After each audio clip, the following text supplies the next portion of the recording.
சீனாவுக்கு விஜயம் மேற்கொண்டிருந்த ஜனாதிபதி அனுரகுமார் திசாநாயக்கு அங்கு குரங்குகளை ஏற்றுமதி செய்வது தொடர்பில் பேச்சுவார்த்தைகளை முன்னெடுத்திருக்கலாம் என்று சந்தேகிக்கின்றோம் என முன்னாள் அமைச்சர் ராஜித சேனாரத்ன தெரிவித்துள்ளார்.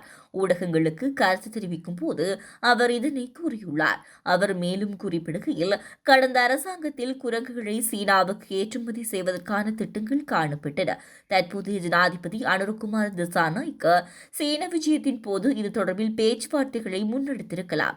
அதனால் தான் நாட்டில் உள்ள அனைத்து பிரச்சினைகளுக்கும் குரங்குகள் மீது பழி சுமத்தப்படுகிறதா என்ற சந்தேகம் ஏற்படுகிறது. இவர்களுக்கு சிறந்த அரசியலில் ஈடுபட முடியும், ஆனால் அரசு நிர்வாகத்தை முன்னெடுத்து செல்ல முடியாது. ஆட்சி நினைத்ததைப் போல அன்றி மிகவும் கடினமாக உள்ளதாக ஜேவிபியினர் குறிப்பிடுகின்றனர். இதேவேளை மின்சாரத்துக்கான கேள்வி மற்றும் விநியோகத்தில் காணப்படும் சிக்கலே இதற்கான காரணமாகும். நுரைச்சோலையில் மின்புறப்பாக்கிகள் 3 செயலிழந்துள்ளமையினால் இந்த சிக்கல் ஏற்பட்டுள்ளது. இதனால் 900 மெகாவாட் மின் உற்பத்தி தடைப்பட்டுள்ளது. அவ்வாறெனில் அரசாங்கம் முதலில் இந்த பிரச்சினைக்கு தீர்வினை வழங்க வேண்டும். மின்சக்தி அமைச்சர் பொறியியலாளர் என கூறுவது நகைச்சுவையாக உள்ளது.